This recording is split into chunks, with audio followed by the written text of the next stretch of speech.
Hey, bertemu kembali dengan kami. Gimana? Semoga sehat selalu ya, agar bisa melihat cerita tamatnya One Piece.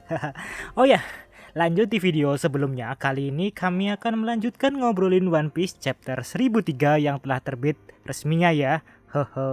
Tapi kelihatannya telat nih saya, jadi nanti saya bakal up chapter 1003 dan 1004-nya langsung. Oke, berbicara mengenai chapter 1003 dengan judul Banjo no Yoru. Ban artinya permukaan papan, Jo artinya di atas, dan No yang berarti milik, sedangkan Yoru yang berarti malam. Jadi secara terjemahan bahasa Jepang artinya malam di atas permukaan papan. Maksudnya apa ya? Mungkin kita akan mengetahuinya di dalam cerita, dan ceritanya sendiri dimulai dengan fokus. Ya, Reju yang diberi bunga oleh seekor kalajengking atas cintanya. Tuh, yang suka ghosting, takut nyatain masa kalah sama kalajengking. Oke, berlanjut dari pukulan membabi celeng Luffy terhadap Kaido di chapter sebelumnya. Ternyata syukurlah pukulan tersebut menggunakan Ryuo, sehingga berefek terhadap Kaido. Kalah? Mungkin tidak semudah itu Kaido seorang Yonko kalah begitu saja bukan? Meskipun membuat Kaido dalam bentuk naganya tumbang, kekuatan Gear 4 Luffy mulai berefek dengan dia tidak bisa menggunakan haki selama 10 menit.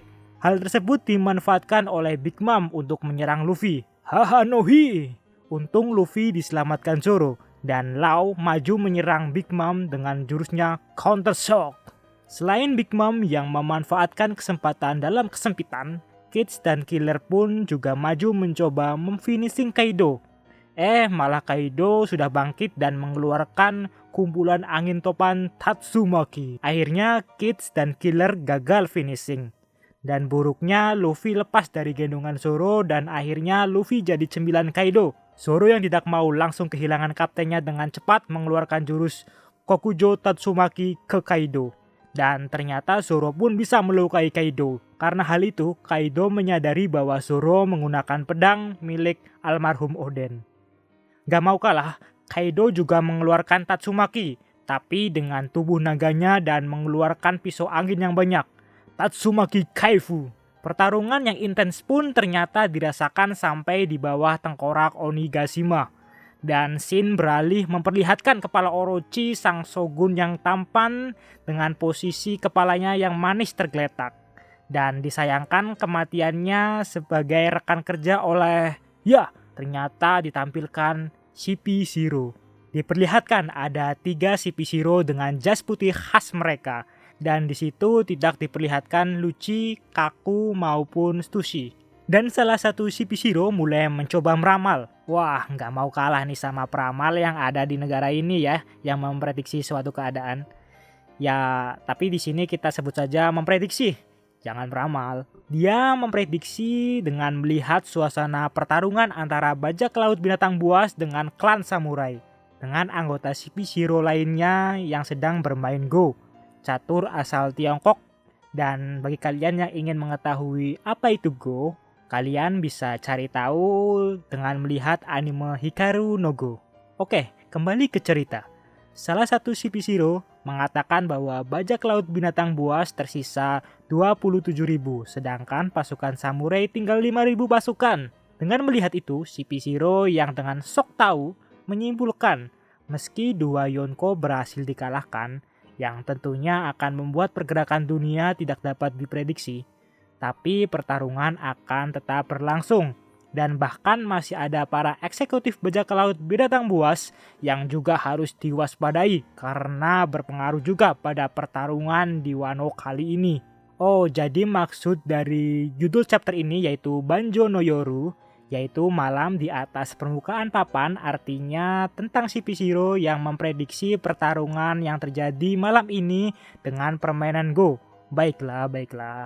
Tapi yang pentingnya di sini, salah satu CP0 menyatakan sebaiknya kalian, bajak laut dan samurai, bertarung habis-habisan.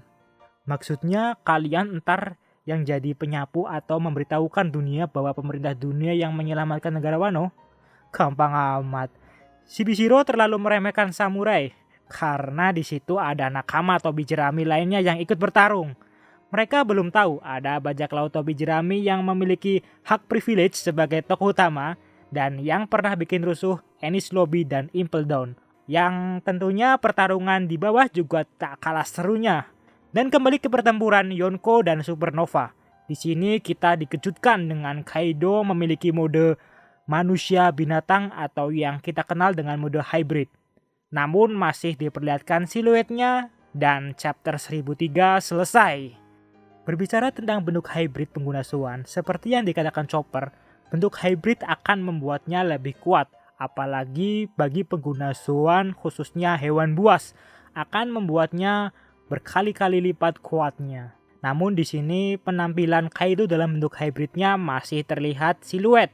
Dan di SPS 98, Oda-san juga mengumumkan buah iblis Kaido yaitu Uowonomi model Seiryu. Seiryu atau Azure Dragon dilambangkan dengan naga biru, hijau, dan di sejarah Jepang sendiri untuk menghormati naga Seiryu di Jepang tiap tahunnya kuil Kiyosumi mengadakan suatu festival. Kiyosumi, kata-katanya mirip dengan Kurozumi. Apakah Kiyosumi di sini merupakan plesetan dari Kurosumi? Ya, Kurosumi Orochi. Mungkin. Oke, lanjut. Melihat dewa penjaga mata angin menjadi literatur buah iblis, apakah akan ada yang lainnya juga yang keluar seperti Suzaku burung api, tapi di sini ada milik Marco ya? Atau Genbu kura-kura? Atau Byako macan putih? Tulis pendapat kalian. Dan berbicara mengenai pertarungan Yonko dan Supernova, dan dari kekuatan yang akan dikeluarkan dua Yonko, kita pun berharap Supernova masih memiliki rahasia kekuatan, apalagi kapten kita Monkey D. Luffy. Namun apakah pertarungan ini akan ditunda atau malah dirusuhin sama pihak lain? Karena dari perkataan CP0, kekalahan Yonko akan membuat dunia tidak dapat diprediksi. Dan meskipun Yonko berhasil dikalahkan, bukan berarti pertarungan akan dimenangkan pihak samurai. Karena ada para eksekutif bajak laut binatang buas yang tidak bisa kita remehkan kekuatannya. Meski begitu, kedua belah pihak pasti merasa kelelahan akibat pertarungan. Dan sebelnya semoga aja nggak sih CP0 nggak mencoba menyapu juga pihak yang masih bertahan. Dan mengaku ke dunia kekacauan di Wano diselesaikan oleh pemerintah. Datangnya CP0 juga tidak menutup kemungkinan pihak lain yang akan datang. Mungkin Sword, pasukan revolusi, atau bahkan aliansi bajak laut topi jerami ya? Tulis pendapat kalian. Dan mungkin cukup segini saja bagaimana pendapat saya setelah membaca One Piece chapter 1003. Dan bagi kalian yang memiliki pendapat lain, tolong tulis di komentar ya. Dan terima kasih bagi kalian yang telah menyempatkan waktu untuk mendengarkan video kali ini. Sampai jumpa di video berikutnya. Dadah!